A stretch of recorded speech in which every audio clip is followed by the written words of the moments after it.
Hey guys!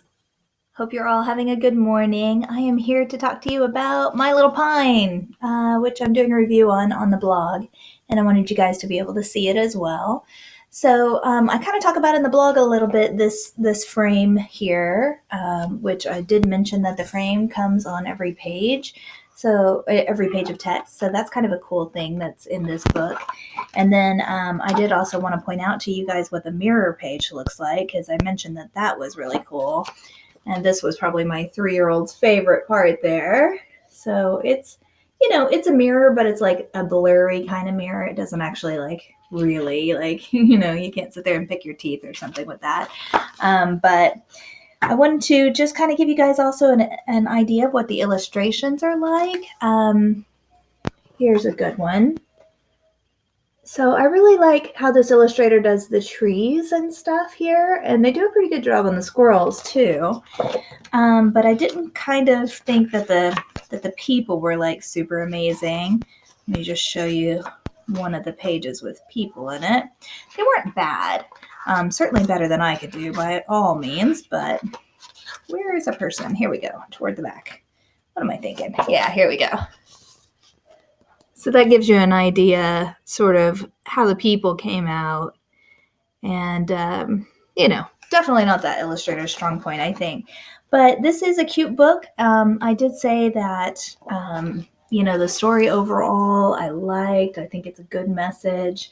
I think it's kind of fun for kids to see the Beatles. And I think it's an important lesson and everything. It can cause some confusion.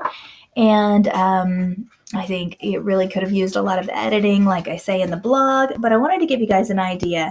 The other thing I'm going to show you guys, excuse me, Avi, sorry, my dog, is some of the stuff that's included in the back on here. Hang on, sweetie. Yeah? So here we're talking about the little squirrel that appears on a lot of the pages, and here he's talking about how the book came about, which is a good story. But then here we've got this about the author with the LOVE coming down, and it's kind of cringeworthy. And then this here is about the illustrator. So this is all reasonably typical, I guess. Then there's this foreword by Marcia Stafford, which they don't really tell us who she is exactly, except in this white print that you can hardly read down here. And I guess she had something to do with the anti-alcoholism groups and things like that. And then here's a bunch of resources for addiction awareness, things like that. And then there's a dedication at the very end. So it's just kind of a lot of material that's included in the end and everything. Oh, and the last thing I wanted to show you guys was this cute signature here. See how he turned his R into a squirrel. That's pretty impressive to me.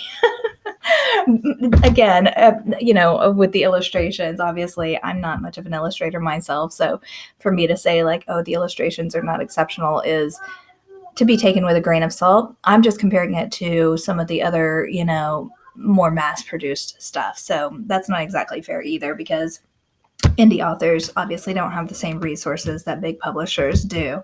But yeah, overall, I give it a thumbs up. I think that this is a good book. I think it's got a lot of good lessons in it. I was very impressed that my 3-year-old followed the story pretty well and had good questions to ask about the sadness of the pine tree and how it's dying and things like that.